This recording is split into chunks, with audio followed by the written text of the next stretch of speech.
তুই যা নতুন একটা পেজ খুললাম, ফলোয়ারও বাড়ে না, ভিডিও ভাইরাল হয় না। কোনো জায়গাতে আগুন টাগুন লাগলে, দুর্ঘটনা ঘটলে তো একটা ভিডিও ভাইরাল হয়ে যেত গা, লাইভ টাইপ করে মানে ফলোয়ার করে রাখতাম। ভাই ভাই, রাস্তার মধ্যে বিরাট বড় দুর্ঘটনা করছে, ব্যাক মানুষ মরে গেল, তাড়াতাড়ি আইন। কস কি এটাই সুযোগ, ঈদ লাগে গেছে গা, পেজের মধ্যে মানে ফলোয়ার হইব, ভিডিও ভাইরাল হইব, লাইভে ঢুকে গে তাড়াতাড়ি। চশমাটা বিন্দা লই। দর্শক দেখুন, ভয়ঙ্কর দুর্ঘটনা, অ্যাক্সিডেন্ট হয়েছে। দেখুন, বেশি বেশি লাইভটা শেয়ার করবেন, কমেন্ট করবেন, তাইলে এরা ভালো হয়ে যাবে গা। যত বেশি ফলো দিবেন, শেয়ার করবেন, লাইভটা সবাই দেখুন, সবাই যুক্ত হন।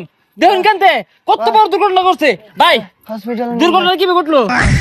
আরে ভাই হসপিটাল পরে দুর্ঘটনা কিভাবে ঘটলো এটা কই? ভাই এটা কি করতা শুন, ওর তো হাসপাতালে নিয়ে লাগবো। আরে হাসপাতালও না, লাইভ করতাছি, লাইভ ভাইরাল হয়ে গেছে গা, বহুত লোকে দেখতাছে, আমার আইডি তখন না রিচ হয়ে গেছে গা। তোমরা থাও, সমস্যা নাই। চশমা দিয়ে ক্রিম দেখা যা, বালাই দেখা যা।